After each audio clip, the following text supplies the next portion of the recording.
네, 이어서 이번 영상에서는 첫 번째 영상에서 이야기한 네트워크 구조의 개념들을 바탕으로 금융 네트워크에 대한 이야기를 해보려고 합니다. 그리고 이 금융 네트워크 이야기에 이어서 동종선호에 대한 이야기를 해보도록 하겠습니다. 그럼 먼저 금융 네트워크에 대한 이야기를 해볼 텐데요. 우리는 이제 금융 네트워크 분석을 통해서 금융 전용, 그러니까 한 기관의 금융 위기가 어떻게 다른 은행들로 퍼져나가는지에 대한 이야기를 하려고 합니다.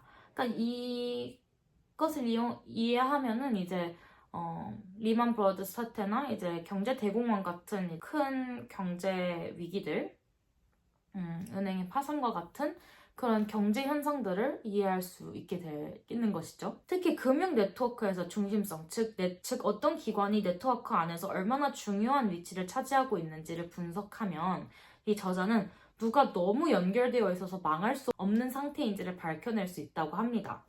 이러한 분석은 단순히 이론적인 것이 아니라 실제로 이 금융상에서의 위험성을 분석하고 대비하는 데 매우 중요한 역할을 한다고 주장합니다. 그래서 금융 네트워크의 구조를 먼저 살펴보려고 하는데요. 살펴보면 규모 및 범위의 경제에 따라 규모가 큰 은행일수록 더 많은 이점을 누리게 된다는 것을 알 수 있습니다. 그래서 이로 인해 상당량의 거래가 자연스럽게 대형 은행들로 집중이 되는데요.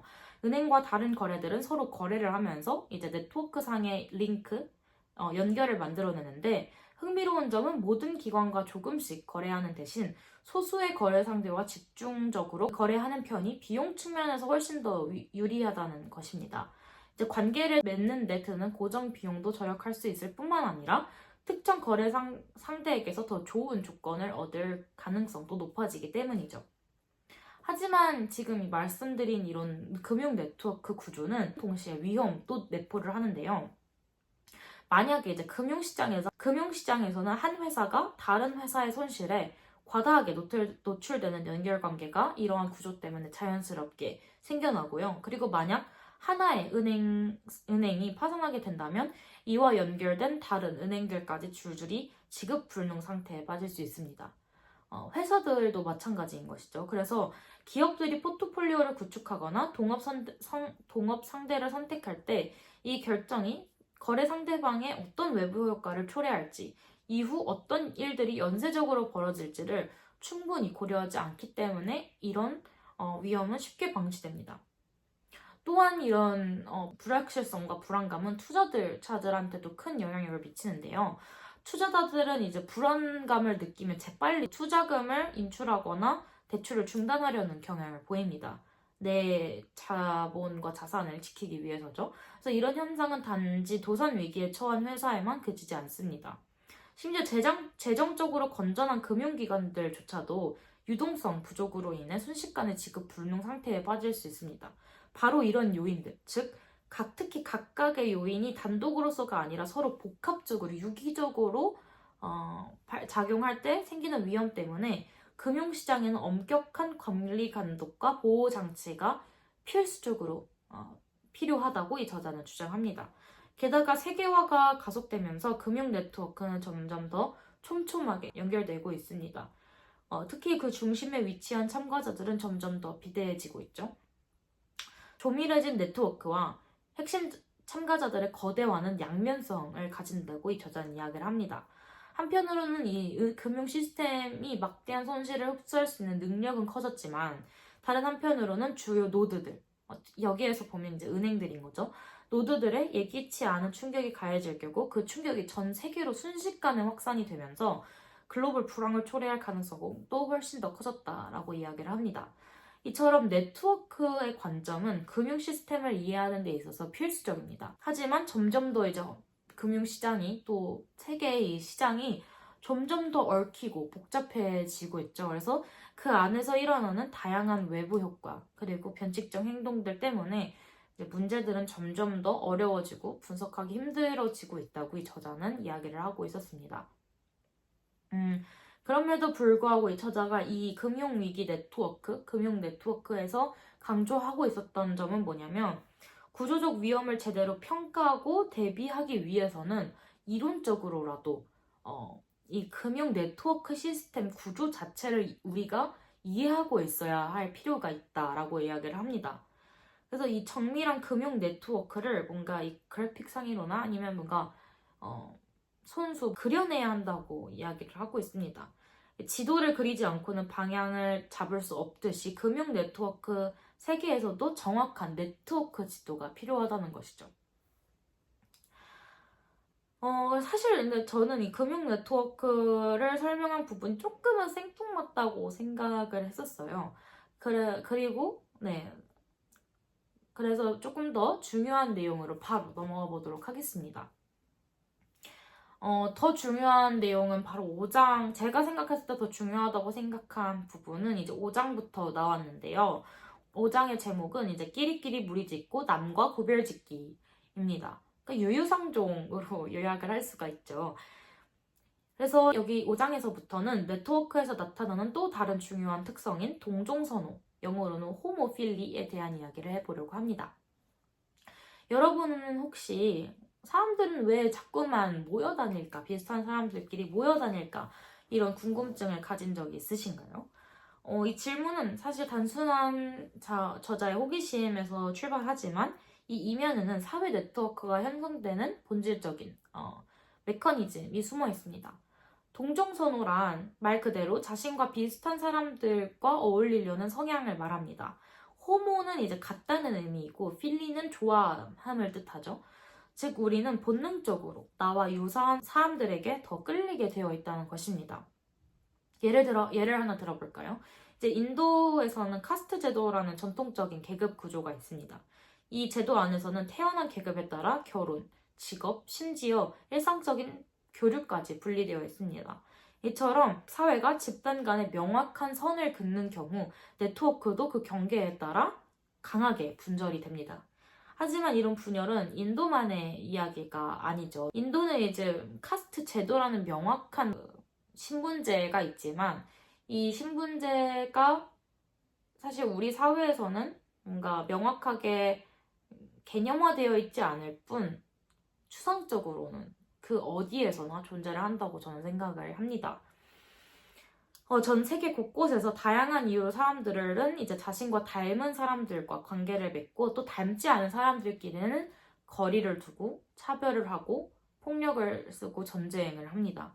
이건 단지 문화적 특성이라기보다는 인간관계 형성의 일반적인 어떻게 보면 본질적인 패턴이라고 이 저자는 이야기를 하고 있습니다. 그래서 이제 저자는 미국 고등학교에서 수집한 친구 관계 데이터를 이 책에서 설명을 하는데요. 여기 또 그래프를 띄워두도록 하겠습니다. 이 그림에서는 학생들의 인종별 친구 관계가 나타나 있는데요. 여기에서도 같은 인종끼리 친구가 될 확률이 서로 다른 인종 학생끼리 친구가 될 확률보다 무려 15배 높다는 사실이 드러납니다. 저는 15배 정도일 줄은 몰랐어요. 근데 이 사진, 그래프를 보시면 이제 그 노드, 이 점들이 있는데 이 점들이 아무것도 있지 않은 점은 백인 학생을 나타내고 까맣게 칠해져 있는 점은 이제 흑인 학생을 나타내는데요. 보시면 조금 양극화되어 있죠. 그 하얀색 점들은 하얀색 점들끼리, 깜짝색 점들은 검은색 점들끼리 네트워크를 형성하고 있는 것을 볼 수 있는데 이게 이 끼리끼 무리짓는 이 경향이 이렇게나 15배가 될 정도로 높다는 사실이 조금 놀라울 정도로 높았습니다. 이처럼 동종선호는 매우 강력하게 나타나는데요. 인종뿐만 아니라 소득 수준, 학력, 직업군, 정치 성향, 관심사까지 우리는 자신과 닮은 사람들 속에서 편안함을 느끼고 그 안에 머무르려는 경향이 있습니다. 그래서 고소득층은 고소득층 동네에서, 고학력자는 또 같은 고학력자 동네에서 같은 배경을 가진 사람들끼리 자연스럽게 모여 살게 되는 것이죠. 하지만 여기서 중요한 질문이 하나 생깁니다. 과연 동종선호는 사회에 어떤 영향을 줄까요? 동종선호가 만들어내는 대표적인 현상이 바로 사회적 분리입니다. segregation. 그러니까 사실 동종선호는 그렇게 좋다고만 볼 수는 없고 사실 저자는 동종선호의 조금 부정적인 모습들을 그려냅니다. 우리는 이제 다양한 방식으로 집단을 나누고 그 경계 바깥에 있는 사람들과는 교류를 줄이게 됩니다. 그런데 이게 단순한 취향의 문제가 아니라 사회 전체의 생산성과 효율성 그리고 기능에도 깊은 영향을 준다는 사실을 이 저자는 강조를 하고 있는데요. 한 그래프를 보시죠. 여기에 또 올려놓겠습니다. 이 그래프는 각국의 1인당 GDP와 그 나라의 분리지수 사이의 상관관계를 나타냅니다. 전반적인 경향성은 매우 뚜렷합니다. 사회적 분리 정도가 심한 나라일수록 생산성이 낮고 반대로 분리가 거의 나타나지 않은 나라일수록 부유하며 정부 기능도 잘 작동한다는 것을 이 그래프는 말해주고 있는 것이죠. 그렇다면 왜 이런 일이 벌어질까요? 왜 인종적, 사회적 분리가 심할수록 정치와 경제가 제대로 작동하지 않을까요? 그 이유는 바로 사회적 신뢰의 붕괴에 있습니다. 분열이 심한 사회에선 서로 다른 집단 간의 신뢰가 무너지게 되고 각 집단은 자신들의 이익만을 대변하려고 듭니다. 결국 장기적으로 봤을 때 정치적 타협은 어려워지고 정부는 전체가 아닌 일부 집단에 의해 휘둘리게 되는 것이죠. 한 사회의 이제 민주주의와 경제적 성장을 위협할 수 있는 정당들은 자신의 지지 기반만을 위한 정책을 추진하게 될 것이며 또 공공자원은 불균형적으로 분배될 것이라고 이야기를 하고 있습니다. 그래서 이런 맥락에서 보면 동종선언은 단순히 끼리끼리 어울리는 현상이 아니라 한 사회의 민주주의와 경제적 성장을 위협할 수 있는 구조적 문제로 이어질 수 있다는 점을 우리 독자들에게 이 책은 상기시켜주고 있습니다. 이렇게 해서 이번 영상에서는 금융 네트워크 구조와 5장 이후 5장, 6장, 9장을 아울러 이해하기 위해 필요한 개념인 동종선호에 대한 이야기를 했는데요. 그러니까 유유상종인 것이죠. 그래서 이 책에서는 동종선호의 개념, 그리고 왜 우리는 끼리끼리 놀고 싶어 할까? 이 인간의 약간 본성을 이해하는 챕터였고요. 그리고 이 동종선호의 가장 큰 문제점인 바로 분리, 세그리게이션에 대한 이야기도 나눠봤습니다. 다음 영상에서는 이제 마지막 영상일 텐데요. 마지막 영상에서는 이 동종선호와 바탕으로 인간사회 네트워크 구조의 특성들을 네트워크 이론을 통해서 분석을 한 이 책의 내용을 더욱더 자세하게 나눠볼 생각입니다. 그러면 이번 영상은 여기에서 마무리하도록 하겠습니다. 감사합니다.